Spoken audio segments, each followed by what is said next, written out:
Okay, let's talk about the tonsillitis.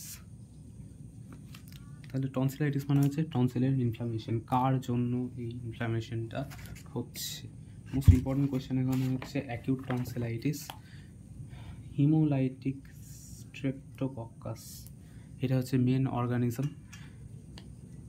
তাছাড়াও pneumococcus, haemophilus, influenzae এরাও করতে পারে। বেশ, অ্যাকিউট টনসিলাইটিস মানে হচ্ছে infection that primarily affects the tonsils involved different components such as surface epithelium. ঠিক আছে, কাদের হয়? মেনলি চিলড্রেনদের হয়ে থাকে। ঠিক আছে, mainly by bacteria streptococcus. Types কী আছে? টাইপস হচ্ছে, প্রথমটা হচ্ছে সুপারফিশিয়াল টনসিলাইটিস, ওপর হবে, এটা মোস্টলি হচ্ছে ভাইরাল ইনফেকশনের জন্য। তারপর আমরা একটু ডেঞ্জারাস বেশি, সেটা হচ্ছে ফলিকুলার টনসিলাইটিস, যেখানে আমি পাস পাবো এবং এটা ইয়েলোইশ স্পট তৈরি করবে। তারপরে হচ্ছে আর একটু ডেঞ্জারাস যেটা, সেটা হচ্ছে প্যারেনকাইমাটাস টনসিলাইটিস, এটা আরও সিভিয়ার, এখানে এনলার্জড হবে, রেডনেস বেড়ে যাবে, এখানে আমি রেডনেস দেখতে পাবো বেশি। এবং তারপরে খুবই সিভিয়ার যেটা আছে সেটা হচ্ছে অ্যাকিউট মেমব্রেনাস টনসিলাইটিস, এটা খুব অ্যাডভান্স ফর্ম, যেখানে পাস তৈরি হবে ফ্রম দ্য ক্রিপ্টস।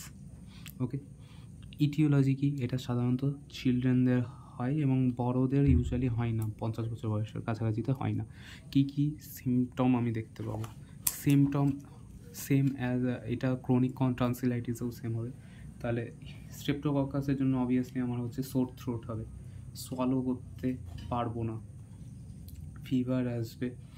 তারপরে এখানে রেফার্ড পেন হবে, কানে ব্যথা হবে, রেফার্ড পেন, অথবা complication like acute otitis media হতে পারে, এবং আলটিমেটলি হেডেক তো হবেই, তার সঙ্গে সঙ্গে পেট ব্যথাও হতে পারে। That's it. সায়েন্স কী আছে? যেহেতু ইনফেকশন হয়েছে মুখে, তাহলে ব্যাড ব্রেথ পাবো, মুখে গন্ধ পাবো, টাংটা কোটেড হবে, রেড স্পলন টনসিলস পাবো, টনসিলসগুলো বড় হয়ে যাবে, এবং এখানে আমি ইয়েলোইশ স্পটস পাবো ফলিকুলার টনসিলাইটিসে।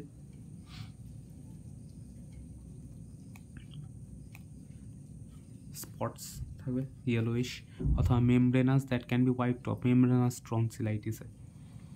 ওকে, নেক্সট হচ্ছে আমার লিম্ফ নোডগুলো কী হবে? এনলার্জ করে যাবে। এবার হচ্ছে ট্রিটমেন্ট। এবার আমি যে ক্রনিক টনসিলাইটিসেও দেখি আমার এই জিনিসগুলোই আছে, একটু বেশি লেভেলে আছে। যেমন এখানেও সোর থ্রোট পাচ্ছি বারবার, রেকারেন্ট, ক্রনিক মানে হচ্ছে রেকারেন্ট সোর থ্রোট হবে। এখানেও থ্রোটে ইরিটেশন আমি দেখতে পাবো রেগুলার। আমার ব্যাড ব্রেথ এখানেও ছিল, মুখ থেকে গন্ধ বেরোবে, জিভের ওপর কোটে থাকবে, সেটা সেম এখানে। এখানেও স্পিচে সমস্যা হবে, সোয়ালোতে সমস্যা হবে। ঠিক আছে, তাহলে অ্যাকিউটের ক্ষেত্রে আমার কি আছে? বেড রেস্ট নেবো এবং ফ্লুইড ইনটেক বাড়াবো, অ্যানালজেসিক দেবো যেমন অ্যাসপিরিন বা প্যারাসিটামল ফর পেন রিলিফ, এবং অ্যান্টিবায়োটিক দেবো। মেনলি কী দেওয়া হবে? সেটা হচ্ছে পেনিসিলিন মেনলি দেবো। এবং পেনিসিলিনের থেকে যারা রেজিস্ট্যান্ট না, যাদের অ্যালার্জি আছে, তাদেরকে এরিথ্রোমাইসিন দেওয়া যেতে পারে। এইটার কমপ্লিকেশন কি? একটা হচ্ছে অবভিয়াসলি ক্রনিক হয়ে যেতে পারে। নেক্সট হচ্ছে বিভিন্ন রকমের অ্যাবসেস তৈরি হতে পারে। নেক্সট হচ্ছে otitis media, acute otitis media হতে পারে। ফিভার হতে পারে, কারণ আলটিমেটলি স্ট্রেপ্টোকক্কাসের আমার প্রবলেম হয়েছে।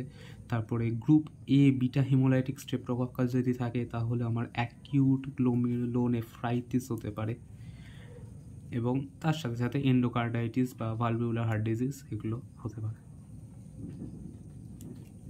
নেক্সট হচ্ছে ক্রনিক টনসিলাইটিস। এটা হচ্ছে যখন long standing inflammation of the tonsil হয়ে থাকে। হ্যাঁ, অ্যাকিউটের ছবি হচ্ছে এইটা, এই ছবিটা আঁকবো, অ্যাকিউট ফলিকুলার টনসিলাইটিস, এটা হচ্ছে নর্মাল ছবি। এটা হচ্ছে ক্রনিকে আমরা দেখতে পাচ্ছি দুটো টনসিল কাছাকাছি চলে এসছে, এখানে আমরা দেখতে পাচ্ছি পাস জমে আছে ডাইরেক্ট। তো ক্রনিক টনসিলাইটিসের ক্ষেত্রে কি কি থাকছে? এটাও কাদের হবে? চিলড্রেনের হবে বা ইয়াং অ্যাডাল্টদের হবে, বড়দের হবে না। এখানে কমপ্লিকেশন কি? Complication of the acute tonsillitis ওগুলোই থাকছে, যেগুলো বললাম এগুলোই কমপ্লিকেশন। সাবক্লিনিক্যাল ইনফেকশন দরকার নেই। এজ ফ্যাক্টর ইয়াং অ্যাডাল্টদের ক্রনিক ইনফেকশন, বারবার ইনফেকশন হচ্ছে, দ্যাটস ইট। কোথায় ইনফেকশন হয়? একটা হচ্ছে টনসিল হবে বা দাঁতে হবে, তো আমাকে অবভিয়াসলি আন্ডারলাইন কজটাকে প্রথমে ট্রিট করতে হবে। টাইপ হচ্ছে একই রকম, ফলিকুলার, প্যারেনকাইমাটাস এবং ফাইব্রয়েড। নেক্সট আমি এক্সামিনেশন কী কী করবো? টনসিলের প্রথমে সাইজটা দেখব, এখানে আমরা ছবি দেখলাম বড় হয়ে গেছে। পাস দেখতে পাবো, ইয়েলোইস পাস পাবো। তারপর হচ্ছে টনসিলকে প্রেশার করলে সেখান থেকে আমি পাস বেরোতে দেখতে পাবো, এবং ফ্লাশিং অ্যান্টেরিয়ার পিলারগুলো যেগুলো আছে সেগুলো বেশি রেড হয়ে থাকবে, রেডার হয়ে থাকবে, ইনলার্জ হয়ে থাকবে। কারা? লিম্ফ নোডসরা ইনলার্জ হয়ে থাকবে, same as acute tonsillitis. Management কি? সেম অ্যাজ অ্যাকিউট টনসিলাইটিস, আমাকে প্রথমে জেনারেল হেলথ ইমপ্রুভ করতে হবে, যা যা অ্যাকিউট টনসিলাইটিসে বললাম। টিথ, সাইনাস, এখানে আন্ডারলাইন কজটাকে ঠিক করতে হবে। এবার যদি আমার লাইফের প্রবলেম করে তাহলে আমি কেটে বাদ দিয়ে দেবো, টনসিলেক্টমি অর্থাৎ কেটে বাদ দিয়ে দেবো। কমপ্লিকেশন কী কী আছে? কমপ্লিকেশন হচ্ছে একটা হচ্ছে অ্যাবসেস তৈরি হবে বিভিন্ন রকমের, একটা হচ্ছে টনসিলোলিথ মানে হচ্ছে স্টোন তৈরি হবে, ক্যালসিয়াম জমে যাবে, ওখানে স্টোন তৈরি হতে পারে। একটা হচ্ছে সিস্ট তৈরি হবে, এবং আরেকটা হচ্ছে সেম গ্লোমেরুলোনেফ্রাইটিস হতে পারে বা অন্যান্য প্রবলেম দেখা যেতে পারে।